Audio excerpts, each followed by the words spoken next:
જેતપુર જિલ્લાના પાવી જેતપુરમાં વનકુટીર 3 રસ્તાથી રંગલી ચોકડી સુધી ચાલી રહેલા નવા રોડના કામને લઈને વિવાદ ઊભો થયો છે।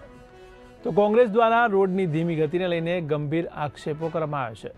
તો સ્થાનિક આગેવાનોનું કહેવું છે કે લાંબા સમયથી કામ મંદ ગતિએ ચાલી રહ્યું હોવાથી વાહન ચાલકો અને લોકોને પણ ભારે હાલાકીનો સામનો કરવો પડી રહ્યો છે। તો કોંગ્રેસના પ્રતિનિધિઓએ આરોપ લગાવ્યો છે કે ચોમાસા પહેલાં કામ ઝડપથી પૂરું કરવા માટે ઉતાવળ કરવામાં આવી રહી છે અને તેમાં હલકી કક્ષાનું મટીરિયલ વાપરવામાં આવી રહ્યું છે।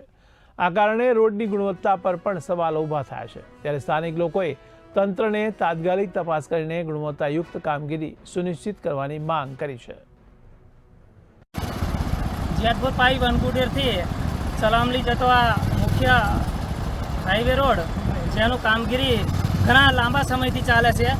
શરૂઆતમાં જ્યારે શરૂઆત કરી તો ખૂબ મંદ ગતિથી આ કામ ચાલુ કરવામાં આવ્યું હતું। અમને થોડાક દિવસથી આ કામ ખૂબ ઝડપથી કરવામાં આવે છે, પરંતુ જે વર્ક ઓર્ડર મુજબ જે કામ થવું જોઈએ એ થતું નહીં। અહીંયા આપણે જોઈ શકીએ છીએ કે જે રેતી સ્ટોક પરથી જે મોટા પથ્થર નીકળે છે એ પથ્થર નાખે અને સાથે આ માટી પણ નાખે છે।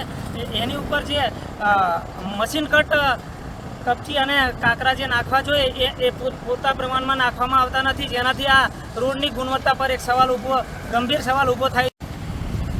જેતપુર પાવી વનકુટીરથી મોડાસા ચોકડીનો જે આ સૌ જોઈ રહ્યા છે આ ગંભીર રોડ કહેવાય કે જ્યારે પણ આ ચોમાસાની શરૂઆત થશે ત્યારે આ ડાયવર્ઝન રેતીનું બનાવેલું ડાયવર્ઝન સિહોર ડાયવર્ઝન તૂટવાનું છે ત્યારે આ જ મુખ્ય રસ્તાનો ઉપયોગ કરવામાં આવશે। ત્યારે જે આ 30 થી 35 કિલોમીટરનો ઘેરાવ ઉપરને જવાનો રસ્તો, પરંતુ આ રસ્તો એવી હાલતમાં બને છે કે કોઈ એસ્ટિમેટ મુજબ કે એના વર્ક ઓર્ડર મુજબ કામ થતું નહીં। કોન્ટ્રાક્ટર અને લાગતા વળગતા અધિકારીઓ કોઈ આની દેખરેખ રાખતા નહીં, ચૂંટાયેલા પ્રતિનિધિ પણ આની દેખરેખ રાખતા નહીં। તો અમારી સૌને વિનંતી કે તમે આ રસ્તો જે રોડ બનાવો છે એ એસટી મુજબ એમાં મટીરિયલ વાપરે અને જે કોન્ટ્રાક્ટરને આ રોડ આપ્યો છે એના બદલે પેટા કોન્ટ્રાક્ટર દ્વારા આ રોડ બનાવવામાં આવે છે અને એની હલકી બિલકુલ કામગીરી કરવામાં આવે છે। તો એ કામગીરી એસ્ટિમેટ મુજબ